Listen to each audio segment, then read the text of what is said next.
About 30,000 people come to Tanzania to climb Kilimanjaro every year. 30% of those, however, don't make it. I've done it 12 times now, and I've learned so much by hiking Kilimanjaro those 12 times. I'd like to share with you what I call 17 secrets to successfully summiting Mount Kilimanjaro. The first secret is hire a great guide company. I asked when I first started doing this who was good, and I was recommended Zara.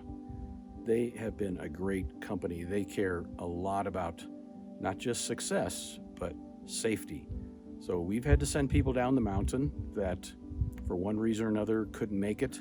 And so they always have an escort to get you off the mountain to make sure you are safe. Zara has had over 30 years of experience taking climbers to the top of Mount Kilimanjaro. So they are highly experienced and they are excellent. The food is awesome. The porters are great, and they're some of the friendliest people you will ever meet. The second secret is team building. I like to have a few meetings strung out over several months of time to get everybody together. And so not only do we get really well prepared and answer everybody's questions, but by the time we leave the United States for Tanzania, we're a well-bonded team. We are not trying to figure each other out, but we are able to actually serve one another on the trip because we already know each other so well. The third secret is the medical side. Make sure you have an appointment with your doctor and go over any issues that you may have physically that would hinder you from making this trip. But also, you need to tell them where you're going and when you're going and the recommended vaccinations and medications that you should be bringing. For example, Tanzania has yellow fever, and the CDC says if you get the yellow fever vaccination, you're good for life. Now, it may not be common here, and sometimes they check it at the airport if you have your yellow card, sometimes not.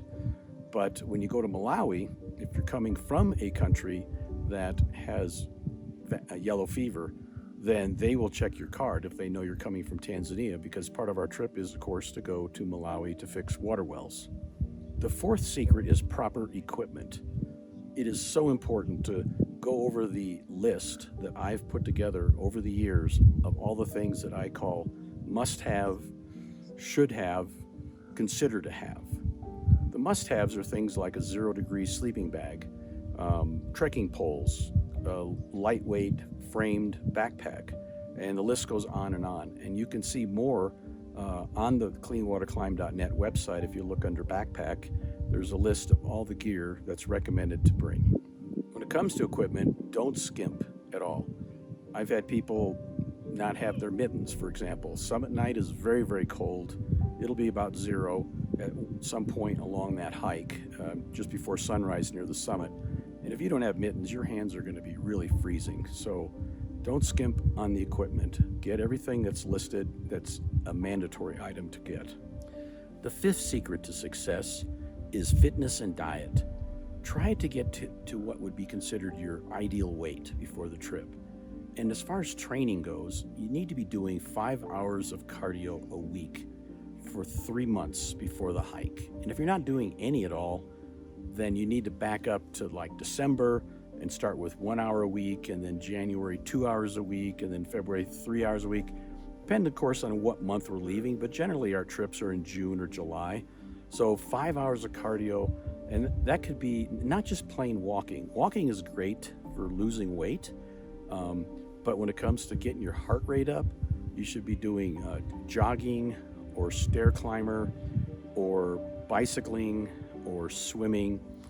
I don't do jogging because it's hard on my knees, and so I try to my go-to is cycling, but I try to mix in some other activity to break it up, like stair climbing and swimming.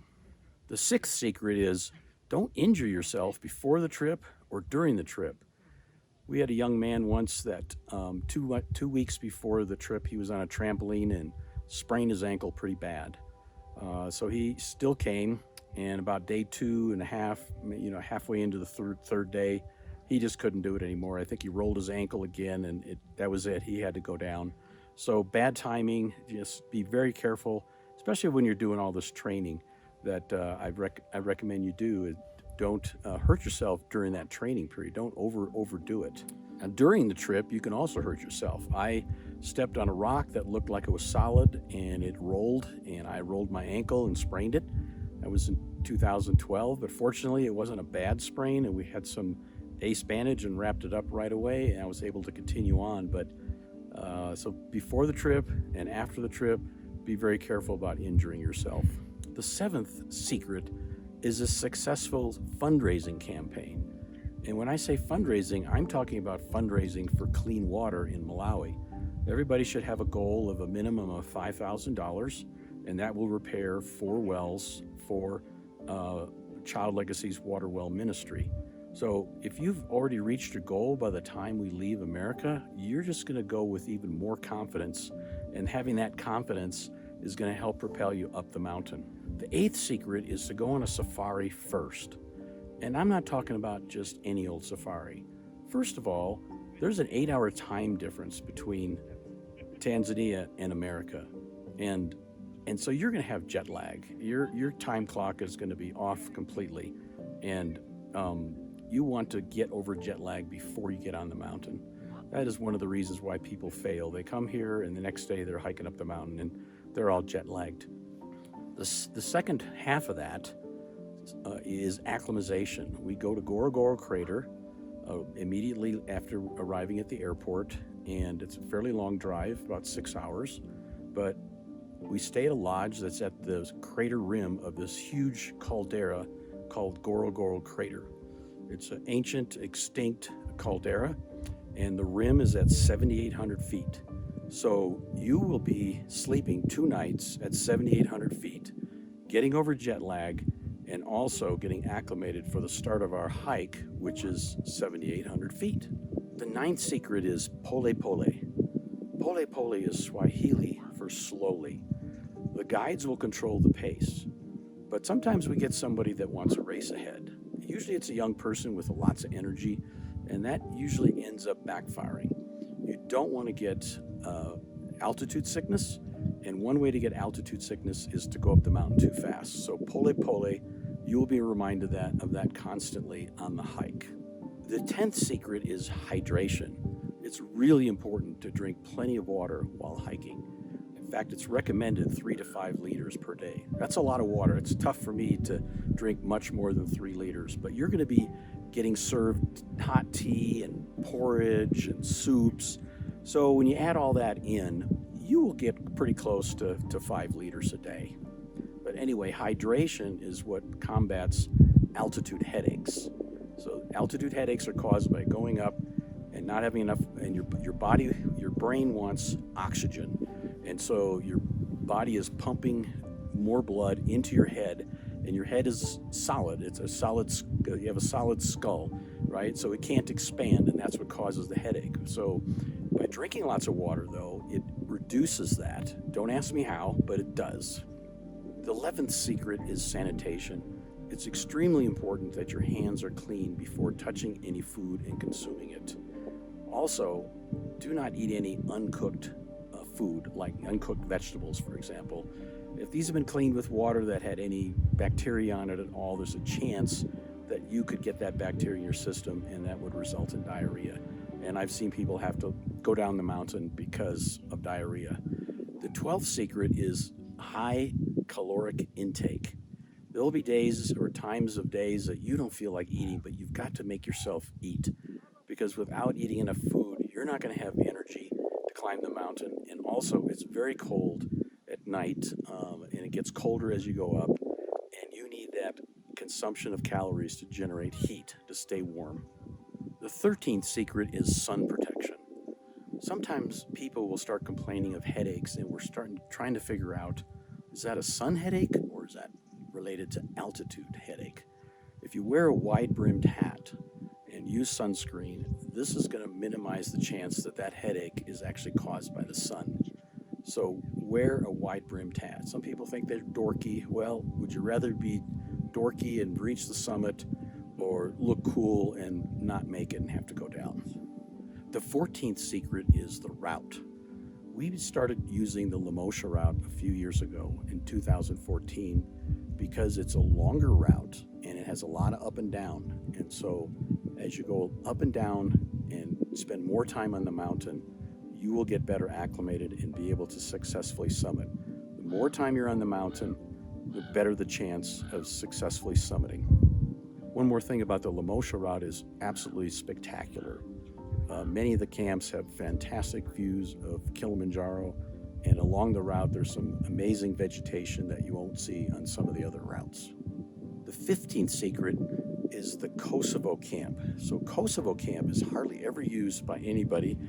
It's higher than Barafu Camp. So Barafu Camp is where most people stay on the Lemosho Route, and the elevation there is around 15,200.